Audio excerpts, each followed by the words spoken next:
Thanks for listening to today's podcast, made possible by our friends at Cup. I love discovering a new piece of clothing that makes me feel sexy and confident, and I know that this often begins with what I put on underneath it. At Cup, they've set out to redefine the way we look and feel in our intimates. Through material innovation, Cup bras offer uncompromising support without bulk or extra padding. They are made to accentuate, not alter your natural form. This is the inspiration behind their line of intimates, to help you feel like your most natural self across every size. Their plunge mesh bra is a perennial favorite. The deep V plunging neckline is sexy and effortless. It comes in 53 sizes. For the perfect base layer, try it with Cup's modal thong. Go to shopcup.com now to take 15% off your order using the promo code GOOP15. That's shopcup.com for 15% off. Just enter the promo code GOOP15.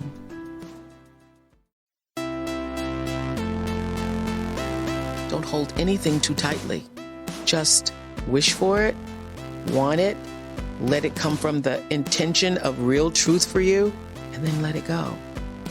For me, our soul is like, it's unbound, it's limitless, but we will use words to limit ourselves.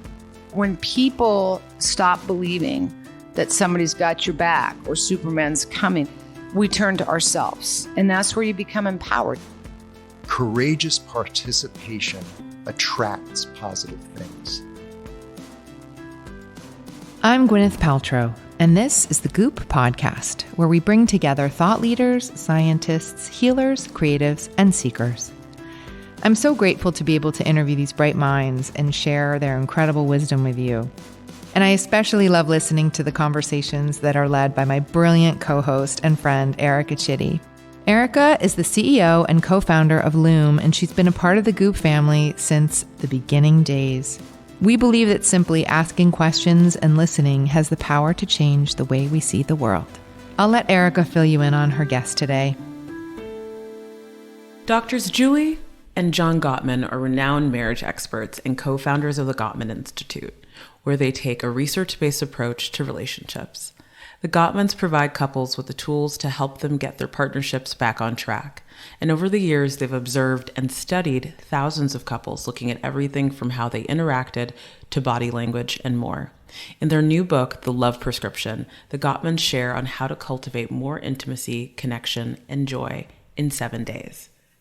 I had so many unlocks during our conversation today about what makes a relationship work and why the Gottmans believe that sustaining the friendship is more important than learning to manage conflict. And I just adore them, and I think you will too. Okay, let's get to my chat with Julie and John Gottman.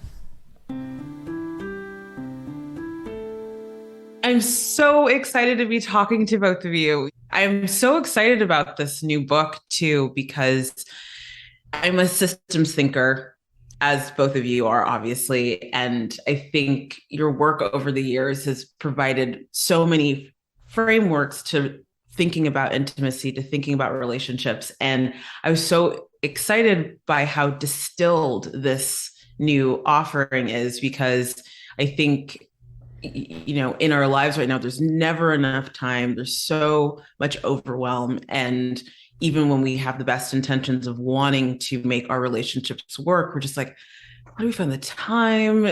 You know, Right. I just feel that this book is such an invitation. It's such a small dosage and it feels very manageable. And I just am always so blown away by both of your ability to continue innovating and continue offering solutions in the way that someone might need. Maybe it's not that, but you can try this. And I think the optionality is so powerful. So what made you both want to write this book? You know, I think we also were aware that people were reading longer books and they might not get through the book. They were struggling sometimes to really absorb the concepts or the principles and to practice the interventions. And we wanted something that people could actually integrate into their lives in an easy fashion. You know, especially, Erica, with COVID, we were thinking about what pressure people are under. It's like they've been in a pressure cooker for a really long time. They're reprioritizing everything, trying to adjust. Some people happier, some people much less happy. So we wanted to give people something simple, clear, easy, fun, because the last few years have not been fun. No fun, very little fun. That's right. Can I also interrupt and just say something really quickly before I ask my next question? Mm-hmm.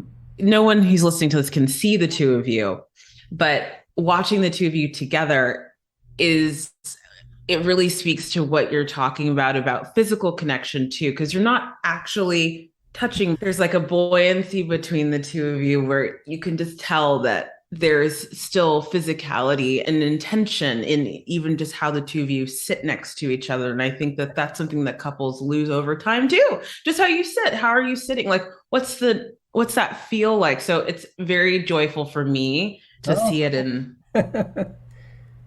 action. Yeah, we love each other. It's very much that. Yes, Anyway, sorry to take us off track, but I just wanted to call it out because it's very Nice. Erica, what I have to say in response to you is that he's not only brilliant, but he's really cute. So good.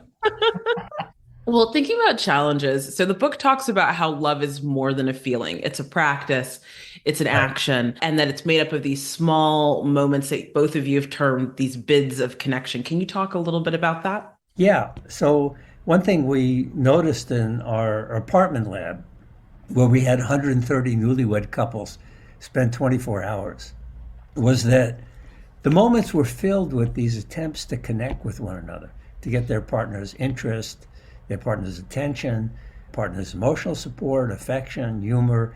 All that stuff was just filled the moments. There were tiny little moments. And when we did a follow-up of the couples, the ones who had divorced, when we looked back 6 years earlier, had only connected to these moments 33% of the time. Whereas the couples who were still together, and particularly the couples who were happy, had connected 6 years ago 86% of the time. This huge difference. And so we learned in these small moments, we really build an emotional bank account that has a lot of meaning for the couple. Let me add to that. The other thing about turning towards and these small moments of connection is that they are so simple. They're tiny and so simple, and they make this huge difference, not only in friendship, passion, intimacy, but also in how couples manage conflict later. So let me give you an example.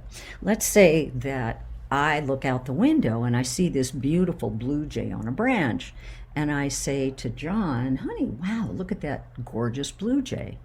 Well, John has three choices. He can either turn towards me and say, wow, it is beautiful. Or he can say nothing, just ignore what I said, which is turning away. Or he can say, would you stop interrupting me? I'm trying to read. A hostile response, right? Turning against me.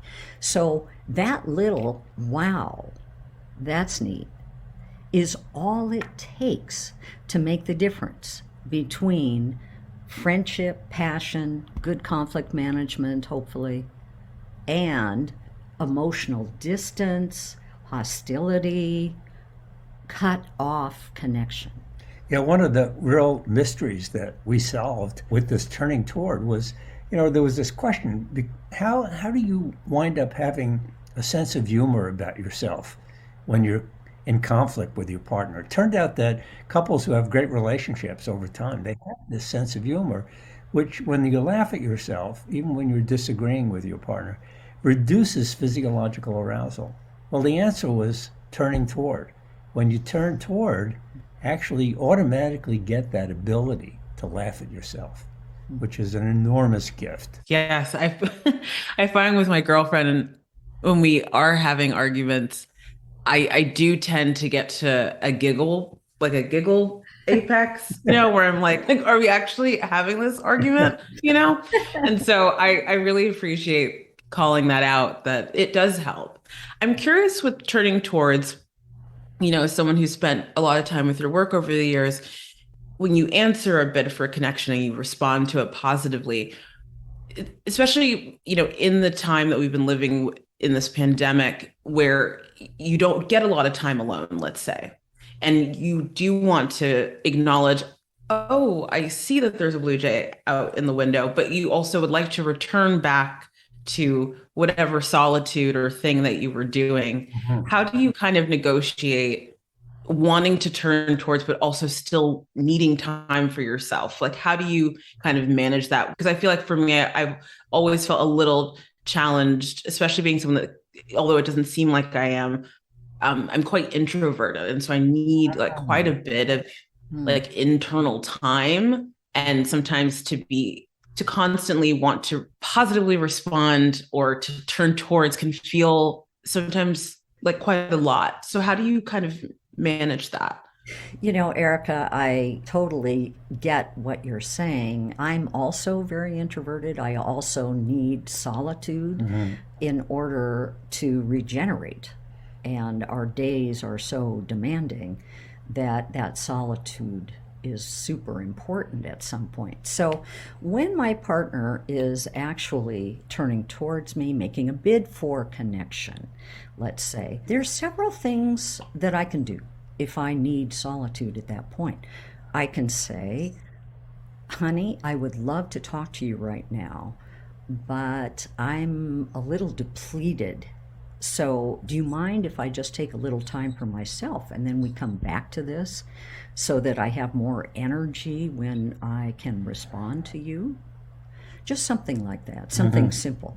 So, you're basically acknowledging your partner, you're being kind in acknowledging them, but at the same time, you're creating a boundary, which is saying, but.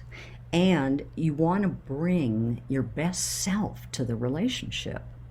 So that's what you're emphasizing when you say, can we delay this a little bit of time so that I can bring my best self to you? Let me give you an example of this. When I was doing almost all clinical work, I was seeing about 40 to 45 clients a week. And listening that intensely in a week is really quite challenging. And so when I got home, John would have been mostly alone during the day, looking at data, trying to analyze data, and so on, and would really want to share what he was talking about, which would just ultimately be expressed in either mathematical or statistical terms. Okay?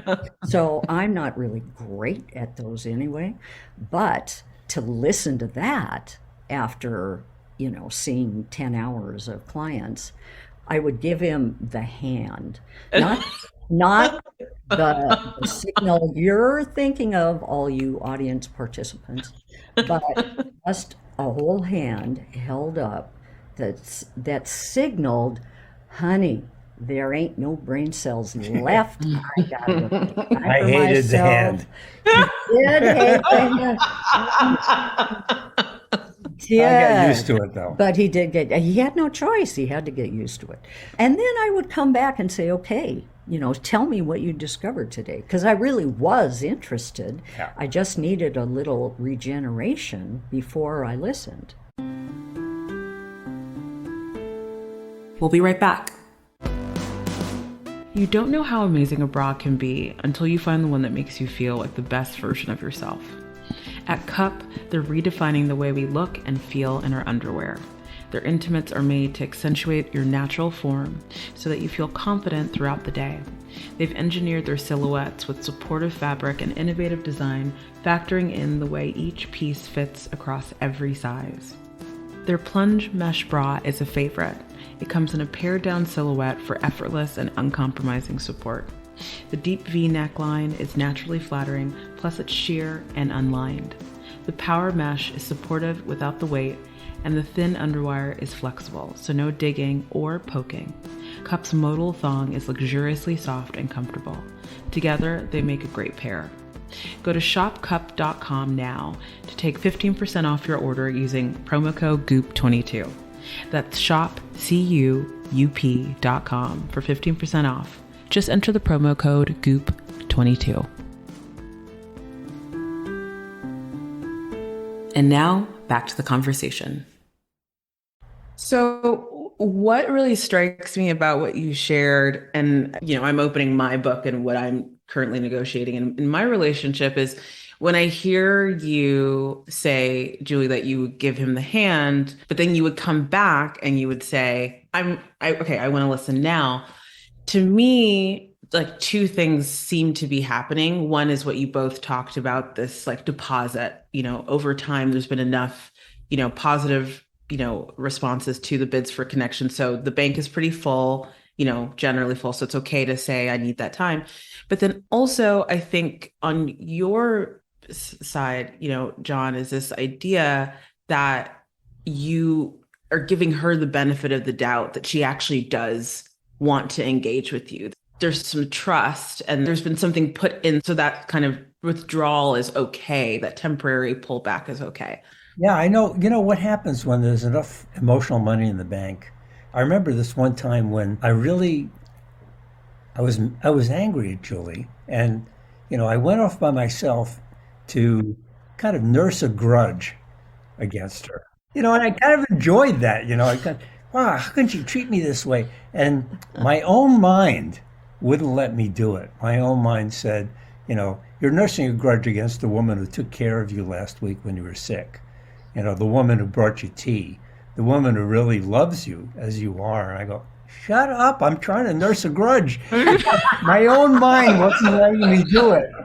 I love that part of his mind. So I kind of gave up, So when, there's so much money in the bank here, emotional connection in the bank, that, I just can't stay angry. Or, if I am angry, I've got to come back and say, hey, baby, how about now? Can we connect now? Yeah, powerful. So let's talk about conflict, because obviously that's something that everyone in relationship experiences. Why do you think focusing on conflict is the wrong way to go about things, based exactly off what you just shared, nursing a grudge? Like, why should we not focus on conflict as much? So we don't want to start with conflict and emphasize conflict, in part, very simply, that it doesn't work to really improve relationships. We've tested that in a research study of ours where couples got one day of a workshop just working on conflict. They got one day just working on friendship. And then they got both days, which started with friendship and then did conflict the second day. And without question, the 2-day where we started with friendship first was much more successful in a long-lasting way, because we did follow-up, than just doing conflict alone. And the reason is because we know that couples need to sustain friendship, they need to sustain intimacy and passion, not just manage conflicts. So they can get really good at managing conflict, but it's not going to make much difference unless you highlight and strengthen all of the positivity in the relationship too. You need to emphasize that, nourish the positivity. After all, why do we go into a relationship? We go into it for that positive feeling that we get and positive experiences together. Right. So to improve the relationship, why would you just work on conflict? It doesn't make sense. Yeah, one of the things that we noticed when couples just focus on conflict, they develop this negative habit of mind where they're really scanning their social environment for their partner's mistakes and correct those mistakes. And when you focus on friendship first, they develop a different habit of mind where they're looking for what's going right in the relationship. And there was a fascinating study done by Robinson and Price, these two women who studied what people did in an evening that was positive toward one another. And what they discovered was in unhappy couples, they miss 50% of the positivity that's there, that outside observers can see, So they're really, missing all this positive stuff when they just focus on the negative, right? And when you notice all the positive stuff, you start realizing that your partner really is appreciating you a lot more than you thought.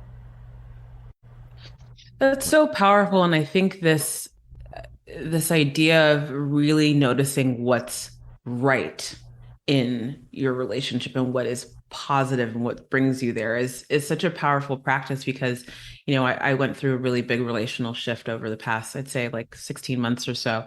It was very easy for me to be in this kind of comparative headspace and critical headspace of like, what is she doing right? Or is this right? Or just constantly evaluating the rightness of the relationship.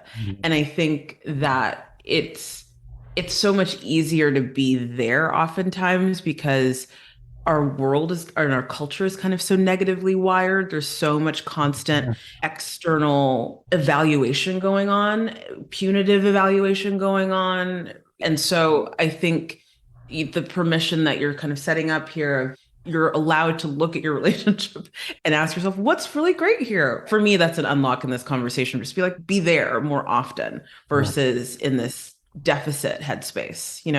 Yes, you are so spot on. Exactly. All of us were raised in this culture typically with a lot of criticism. Most of us have experienced criticism. Our parents or our caretakers attempted to shape us to fit into society in some kind of niche by telling us what not to do. Don't do this, don't do that, etc. And so, after a while, you become paralyzed because everything you feel like you're going to do is wrong.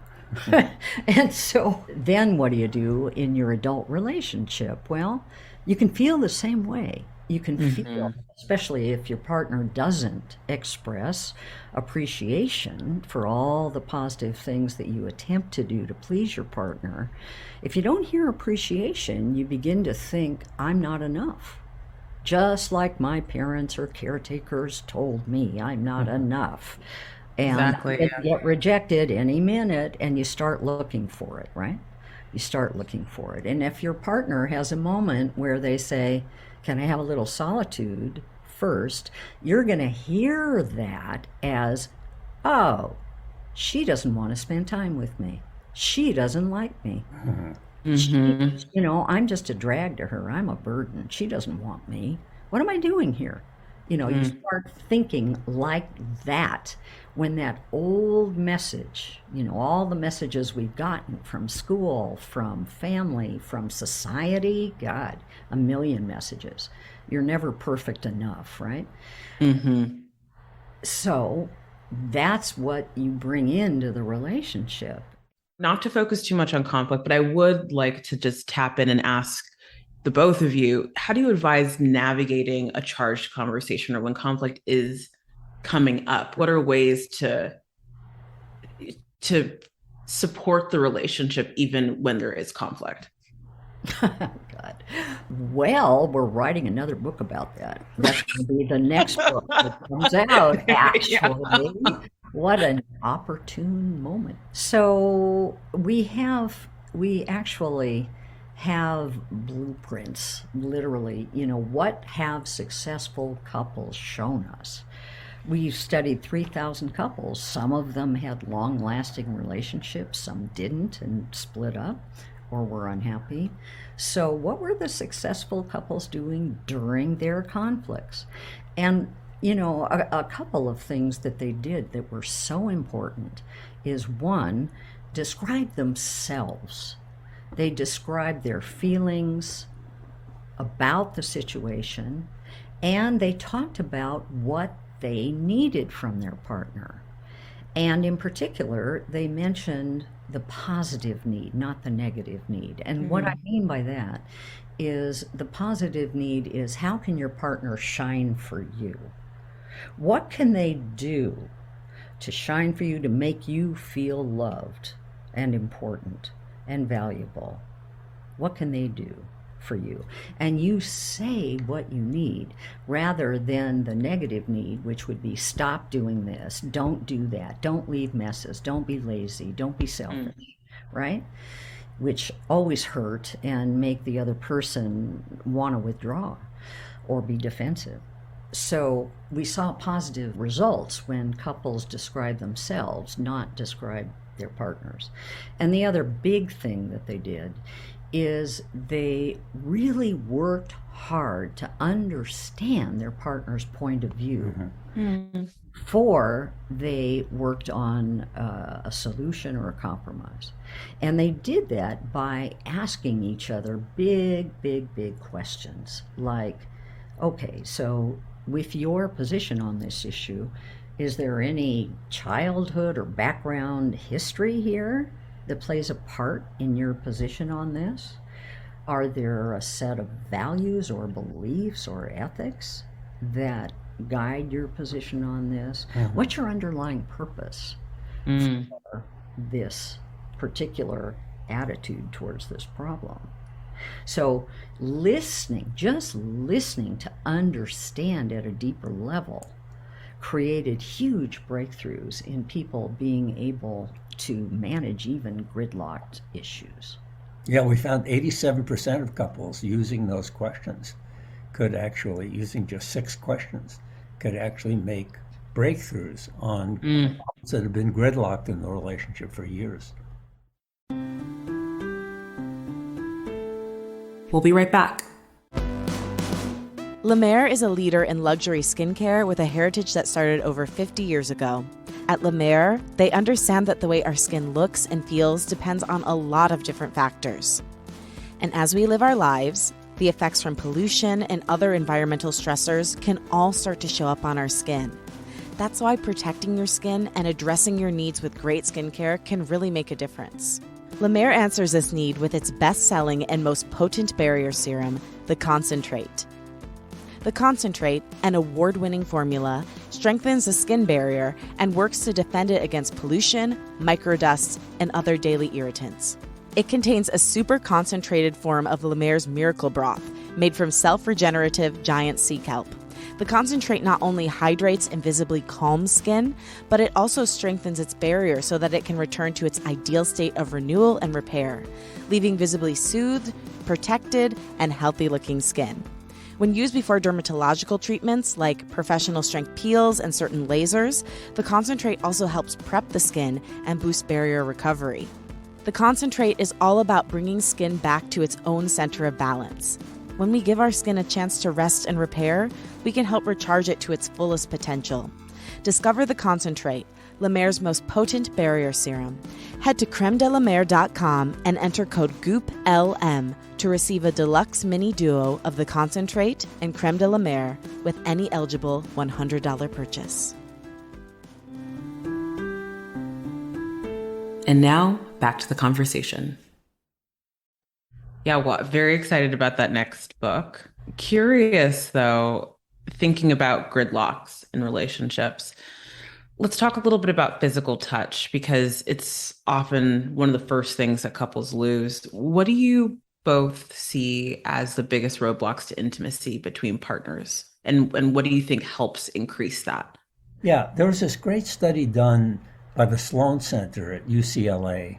And what they did was they put cameras and microphones in the homes of 30 couples who each had a career and children. And these dual career couples, they found, just neglected the relationship. They spent less than 10% of an evening in the same room. On average, they talked to each other 35 minutes a week. That's all. And most of that talk was about the long to-do list that they had in their life. Who's going to do what when? So they were neglecting the relationship. They weren't having weekly romantic dates. They weren't turning toward each other. They weren't connecting emotionally. They weren't playing and having fun together. Fun had come to die in the relationship, and adventure was gone. And so really, it's very simple. When you just maintain that kind of connection, you really change the relationship. You nurture it. The largest study done about love was done with 70,000 people in 24 different countries. And they really had one question. What's the difference between people who say they have a great sex life and people who say they have an awful sex life. How are those different? And you would think that a lot of what they found was what people do in the bedroom. But all their findings were about people saying, I love you every day, people touching one another, people being affectionate, even in public, couples cuddling. Only 4% of the non-cuddlers said they had a great sex life. 96% of the non-cuddlers said their sex life was awful. And, it was small things. It was touching, giving compliments, being grateful, having weekly romantic dates. That's what made the difference. Yeah, let me add something. In heterosexual relationships in particular, you'll often have the dilemma that a woman needs to feel safe emotionally in order to be physically intimate. The man needs physical intimacy in order to feel emotionally close, right? So there's your dilemma. So women, of course, we come from thousands of years of history of violence, rape, abuse, being the other, the second class or 10th class citizen. And so given the vulnerability, especially of passion or sex, we've got to feel safe because that history of feelings is deep in our bones. Deep in our bones. You ask a woman to walk into an underground garage, and you ask a man to walk into an underground garage, right? And is the woman nervous? Is the man nervous? Well, the woman always is. The man usually is not. There's a good example. So touch, we have found also, is so important in relationships. It's like food and water. When babies are not held and touched, as they saw in some orphanages after World War II, they died. They actually died. They were nourished, they were kept warm and dry, but they died anyway because they weren't being held. They called it failure to thrive. Mm-hmm. And we never lose that need. We all need to be touched, all of us. So the more we can be affectionate with one another, touch one another, be safe, and to understand our partner's history about touch and what kind of touch they like, what kind of touch they don't like, then the better our relationship is going to be. I love that. And I love also your acknowledgement of, for cis women or anyone that identifies that way, the psychic, physical, societal trauma that we carry and how that impacts our ability to accept touch, to even sometimes define what pleasurable touch is.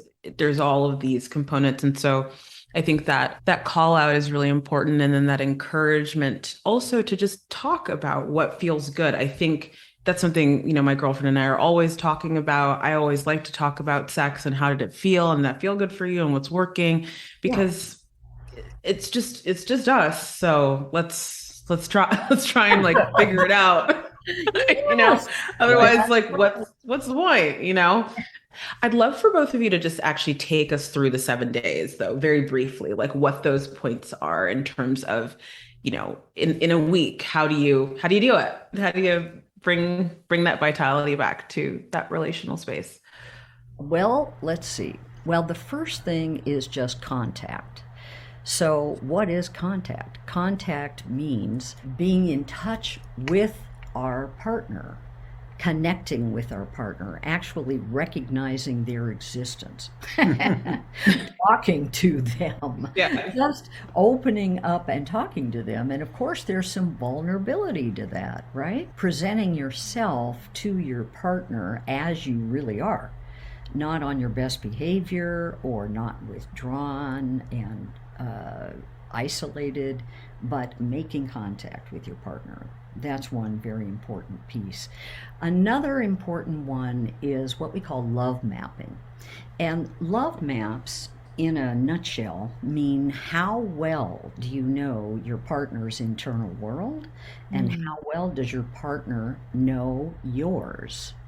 And by internal world, I mean their values, their beliefs, their feelings about different aspects of their life, their history, their most embarrassing moment in childhood, what their dreams are, what their aspirations are, etc. There's lots to know. And what's operative there is asking each other big open-ended questions. The kind of questions we might have asked each other when we were dating at first, just to find out who the other was, right? Well, we have to do that over time also, because each of us individually is evolving. We're changing and responding with, more fluid change to what's happening around us and in the world in general. So we've got to keep up with who our partner is. That's the second one.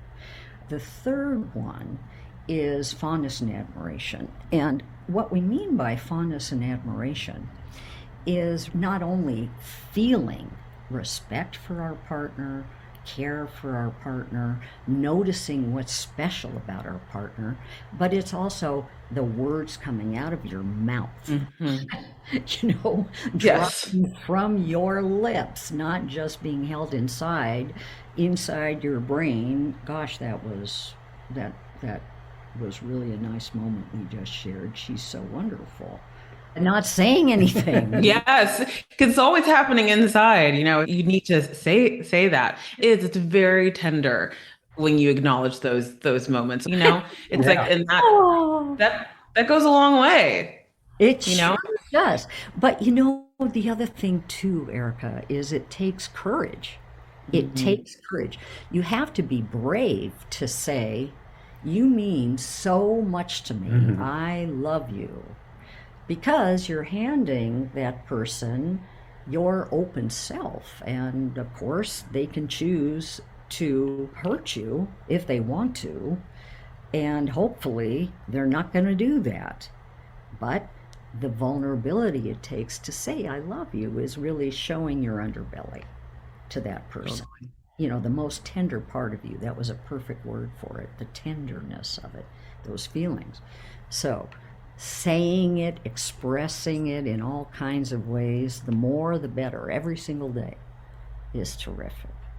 Turning toward, which we've talked about, even just awareness that your partner does express their needs, either verbally or non-verbally, just observing your partner and looking at how they let you know what they need and what they want is so powerful, because a lot of conflict comes from assuming your partner knows what you need, though you haven't expressed it. So if you make that real and really let your partner know what you need, and if you're looking for those bids for connection, it's amazing how much more you're like a mind reader.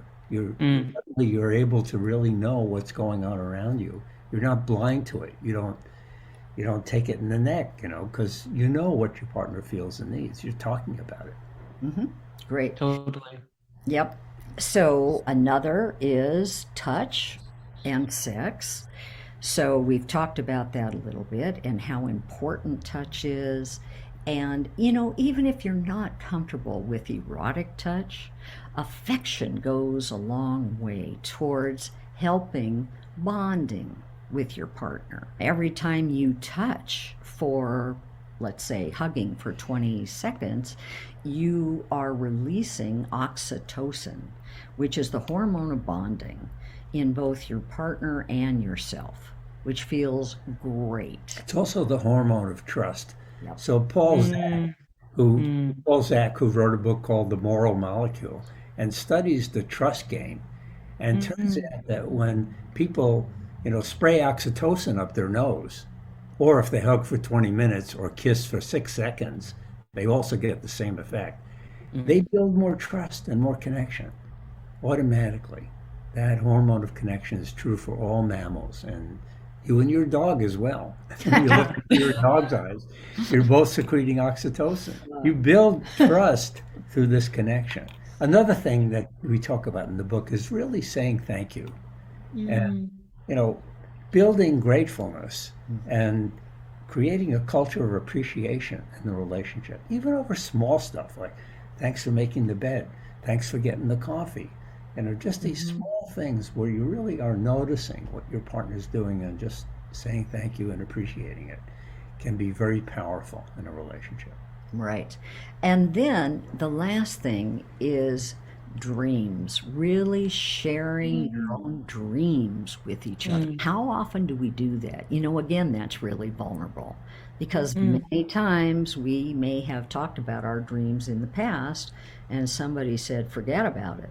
You're not going to get that. You're not going to do that. You're not good enough for that. You don't, that takes a lot of money. You're not going to do it, whatever it is. And dreams are just your aspirations for what you want to experience before you die. That's all they are. What do you want to experience? What are your dreams? And sharing those with your partner means just telling your partner what they are and asking for your partner's support in fulfilling them. Your partner doesn't have to have the same dream.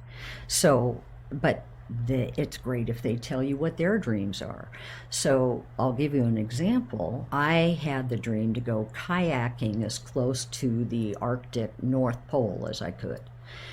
And there was a boat that left from the north of Norway to head straight up as far as they could go before the ice hit. And so I asked John if he would come with me and do that because I wanted to kayak up there.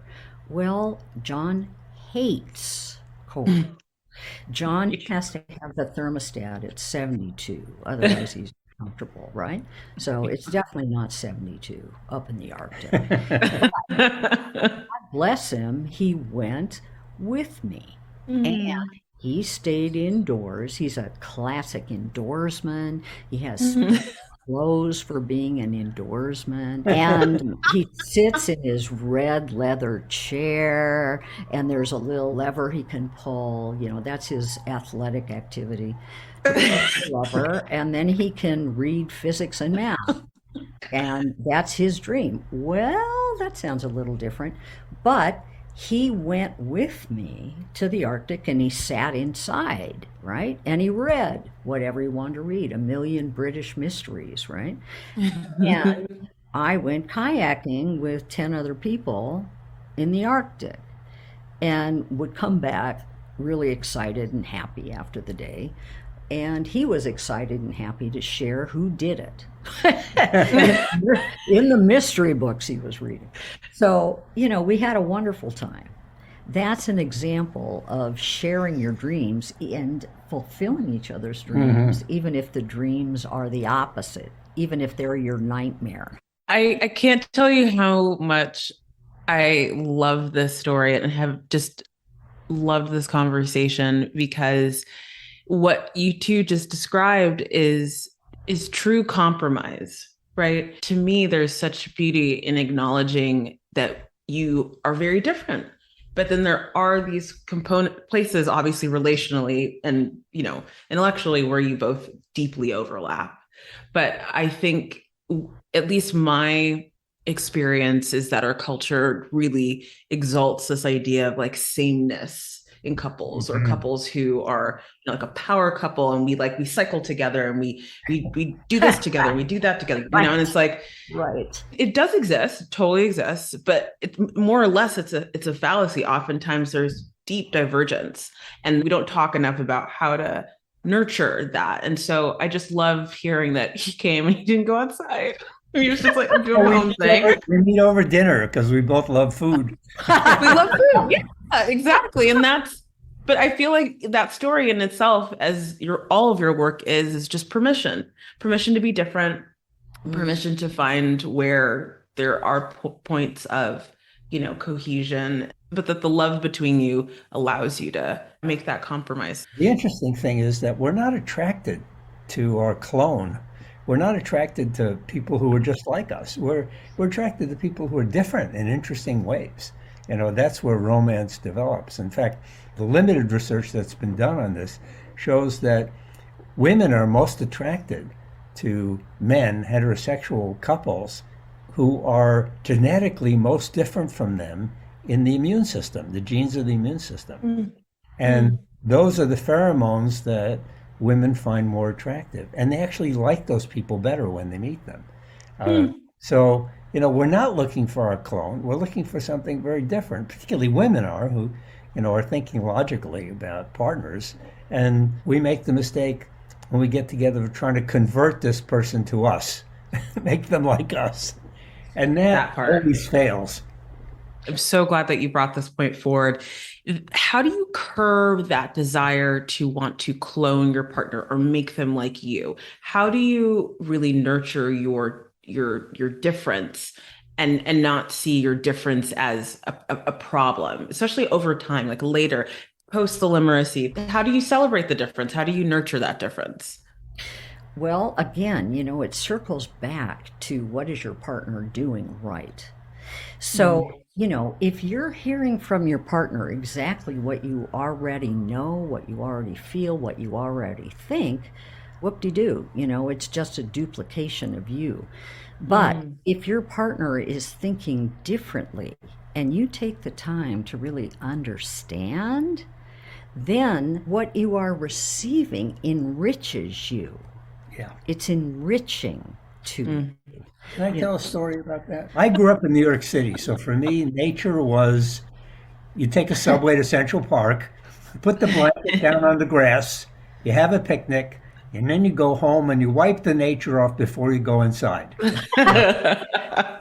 For Julie, she slept in the forest at night as a little girl.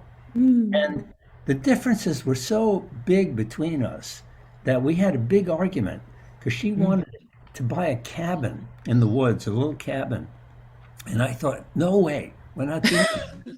And when we finally did it's dirty. Yeah. And when we did it as an experiment, when we actually did that, I loved it. And I learned from her how wonderful the forest is and how peaceful it is and how beautiful it is. And, and it really changed me. I was able to be different from Julie, but really learn from her how wonderful the forest is. And I never really experienced that before. Yeah. Yeah. Yeah. I think that this idea that if we stop trying to make our partners like us and celebrate our differences, that we can be enriched. I think that word was really poignant for me, just that you can be enriched by your partner. And I think enrichment is better than like, you can learn something, because I think learning sometimes just that word can create there can be work there. Enriching feels much pressure. Pressure. Like, am I listening? Am I taking it in? Exactly. It's like enrichment's more. It's celebratory, Yeah. It's celebratory. Well, I have loved talking to both of you so much. I hope that everyone goes out and gets this book. It's absolutely worth having in your library and sharing with friends and anybody who's negotiating any kind of relationship. Thanks for listening to today's conversation with Julie and John Gottman. Their book, The Love Prescription, is out on September 27th. Be sure to pre-order a copy today. Thanks again for tuning in. This has been a presentation of Cadence 13 Studios. I hope you'll listen, follow, rate, and review all of our episodes, which are available for free on Apple Podcasts, Spotify, Odyssey, or wherever you get your podcasts. Thanks for listening to the Goop Podcast.